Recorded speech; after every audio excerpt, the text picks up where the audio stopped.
Try कर लीजिए, देखो कितनी आएगा। देखिए आज की क्लास में हम लोग क्या पढ़ेंगे,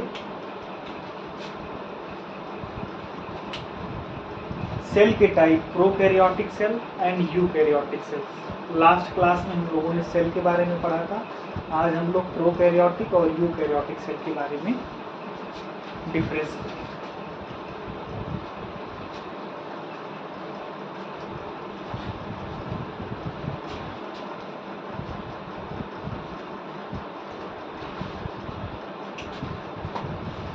देखिए एक सेल होती है प्रोकैरियोटिक,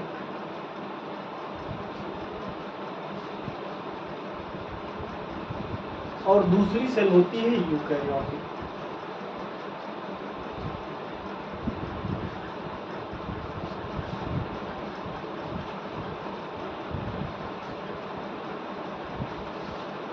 अब देखिए वर्ड को पकड़िए।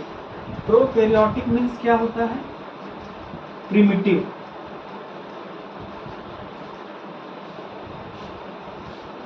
Primitive type of cells. और यूकैरियोटिक का यू मीन्स होता है ट्रू।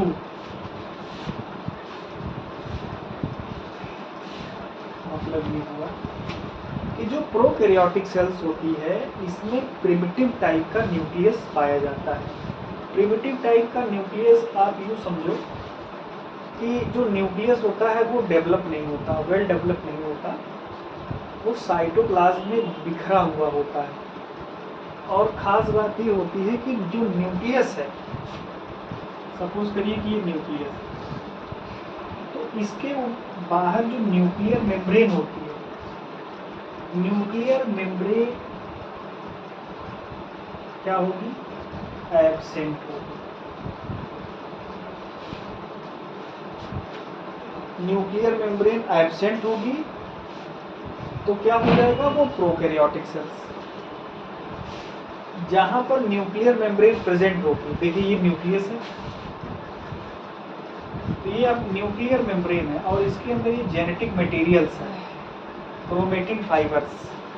तो जो ये जेनेटिक मटेरियल्स है ये चारों तरफ न्यूक्लियर मेम्ब्रेन क्या है? घिरी हुई है। तो ये हो गई यूकैरियोटिक सेल। ये सबसे बेसिक डिफरेंसेस होता है। अगर आप बैक्टीरिया का स्ट्रक्चर देखिए तो उसके न्यूक्लियस को जब आप स्टडी करोगे तो देखोगे कि साइटोप्लाज्म में वो बिखरा हुआ होगा, उसमें कोई न्यूक्लियर मेम्ब्रेन नहीं होगी। लेकिन अगर आप किसी एनिमल सेल और प्लांट सेल को देखोगे तो जो उसका न्यूक्लियस होगा उसके बाहर न्यूक्लियर मेम्ब्रेन प्रेजेंट होगी और बीच में न्यूक्लियर पोर जो है प्रेजेंट होंगे।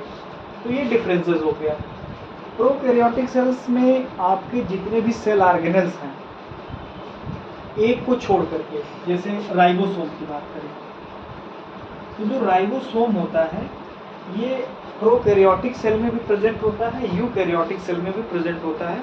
बस इसका जो टाइप होता है वो डिफरेंस होता है। तो प्रोकैरियोटिक सेल्स में क्या होगा? आपको 70S टाइप का राइबोसोम प्रेजेंट होता है, ठीक है।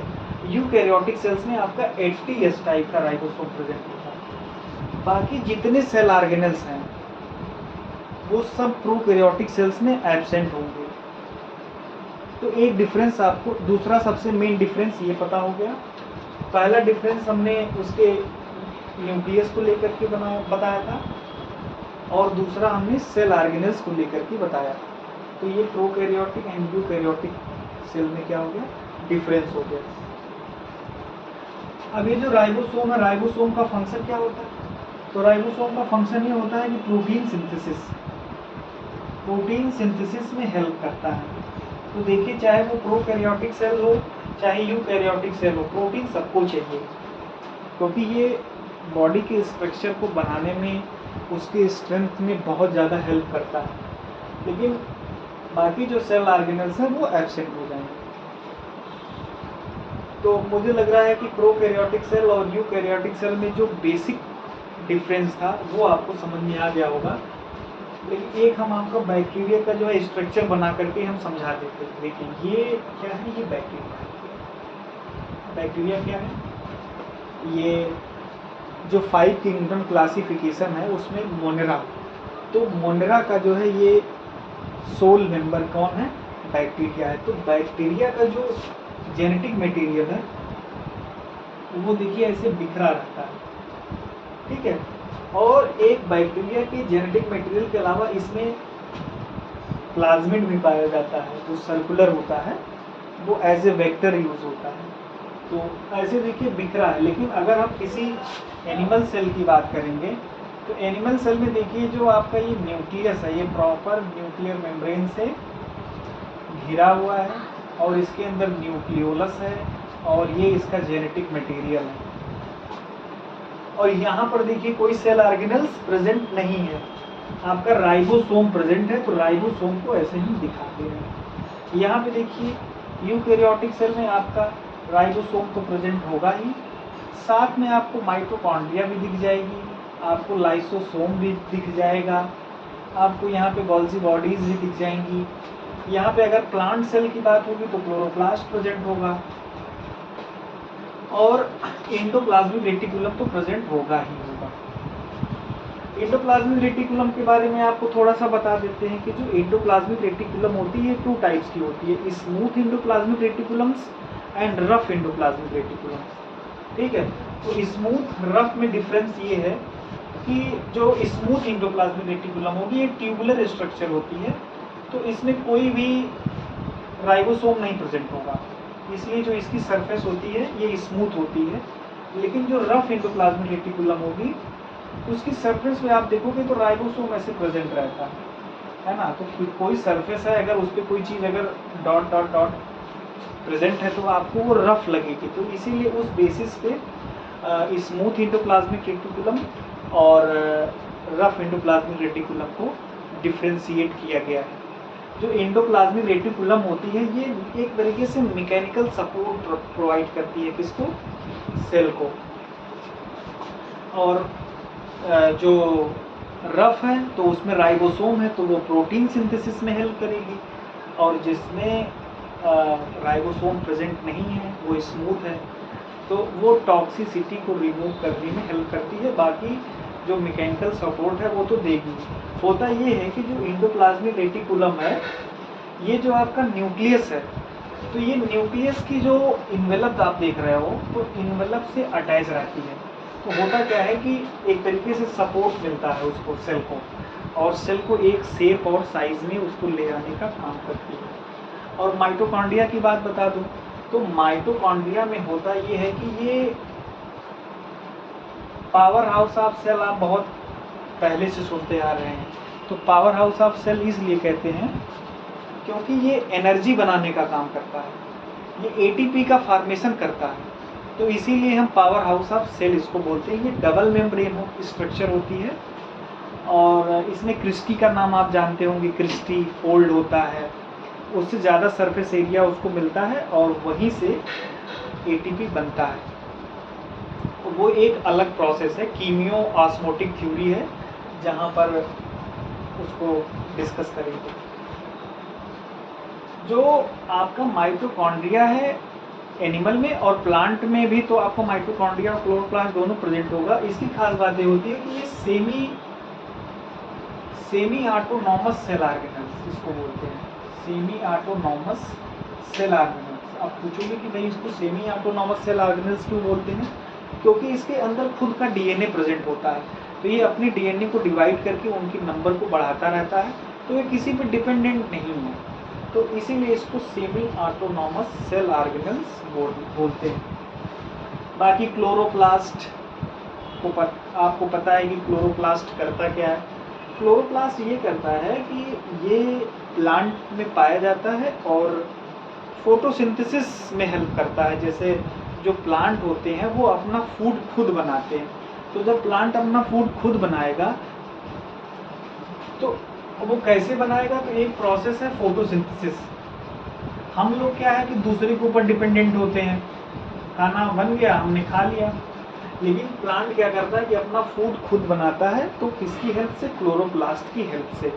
फोटोसिंथेसिस में होता क्या है कि जो हमारे इन्वायरमेंट में जो कार्बन डाइऑक्साइड है, कार्बन डाइऑक्साइड और प्लांट जो रूट से वाटर को एब्जॉर्ब करता है, ऐसे देखिए इसका एक इक्वेशन होती है कि कार्बन डाइऑक्साइड को प्लांट कहाँ से मिला, उसको इन्वायरमेंट से, वाटर उसको मिला रूट से, रूट ने एब्जॉर्ब करके लीफ तक पहुंचा दिया। अब देखिए सनलाइट की हेल्प से और क्लोरोफिल, देखिए क्लोरोफिल जो होता है पिगमेंट होता है क्लोरोप्लास्ट के अंदर, तो इसको वो एब्जॉर्ब करता है लाइट को, और जो फोटो जो लाइट होती है उस लाइट को केमिकल एनर्जी में चेंज कर देता है। तो अब आपका बन गया यहाँ पे ग्लूकोज बन जाता है, प्लस वाटर बनता है और ऑक्सीजन रिलीज होती है। फिर यही जो ऑक्सीजन है इसका यूज हम लोग करते हैं अपने जीवन यापन के लिए, और जो हम लोग ब्रीदिंग करते हैं, जो उसमें कार्बन डाइऑक्साइड बाहर निकलती है, उसका यूज करता है प्लांट अपना फूड बनाने में। तो ये फोटोसिंथेसिस हो गई। और इस प्रोसेस में फोटोसिंथेसिस की प्रोसेस दो तरीके से होती है, एक होती है लाइट डिपेंडेंट रिएक्शन, एक होती है लाइट इंडिपेंडेंट रिएक्शन। तो लाइट डिपेंडेंट रिएक्शन में होता क्या है कि एनर्जी बनती है, कौन सी, NADP प्लस NADPH, ये एनर्जी बनती है। तो लाइट डिपेंडेंट रिएक्शन में यही बनता है। और एक लाइट इंडिपेंडेंट में क्या होता है कि यही जो एनर्जी है, जो ATP और NADPH बना है, यही एनर्जी जो कार्बन डाइऑक्साइड है, कार्बन डाइऑक्साइड के फिक्सेशन में ये एनर्जी यूज होती है, और यही एनर्जी यूज होकर के कार्बन डाइऑक्साइड फिक्स करके आपका ये जो कार्बोहाइड्रेट है, ग्लूकोज है, यही बनता है। और प्लांट इसको स्टोर कर लेता है किस फॉर्म में, स्टार्च के फॉर्म में। तो इस तरीके से फोटोसिंथेसिस से प्लांट ने अपना फूड बना लिया। तो प्लांट अपना फूड खुद बना रहा है तो उसको क्या बोलेंगे, ऑटोट्रॉफ, ठीक है। बाकी एंडोप्लाज्मिक रेटिकुलम का फंक्शन बना दिया, माइटोकॉन्ड्रिया का बता दिया। तो ये एक ऐसे सबके एक अलग अलग जितने भी सेल ऑर्गेनल्स हैं, हर सेल ऑर्गेनल्स पे हम 5 मिनट का वीडियो ले आएंगे, और उससे क्या होगा कि बिल्कुल डायग्राम के साथ बताऊंगा कि किस सेल ऑर्गेनल्स का क्या फंक्शन है, वो क्या उसका रोल है, कैसे वो किसी सेल के लिए इम्पोर्टेंट रोल प्ले करता है। तो इस वीडियो में इतना ही रखते हैं। एक बार रिकैप कर लेते हैं। तो आपने प्रोकैरियोटिक और यूकैरियोटिक सेल के बारे में डिफरेंस को सीख लिया होगा। देखिए डिफरेंस तो बहुत ज़्यादा होते हैं, लेकिन कुछ डिफरेंस ऐसे होते हैं जिस बेसिस पे हम उसको क्लासीफाई कर देते हैं कि ये प्रोकैरियोटिक सेल है, वो यूकैरियोटिक सेल है। तो उसको मैंने न्यूक्लियस के बेसिस पे और सेल ऑर्गेनल्स के बेसिस पे बता दिया। बाकी यूकैरियोटिक सेल में सेल ऑर्गेनल्स प्रेजेंट होते हैं, तो उसमें एक दो हमने एग्जाम्पल लेके बता दिया। बाकी अगले वीडियो में हम एक एक सेल ऑर्गेनल्स के जो फंक्शन है उसको विथ डायग्राम और उनकी क्या मैकेनिज्म है और वो सेल के लिए क्या इंपॉर्टेंट रोल प्ले करते हैं उसके बारे में हम बताएंगे।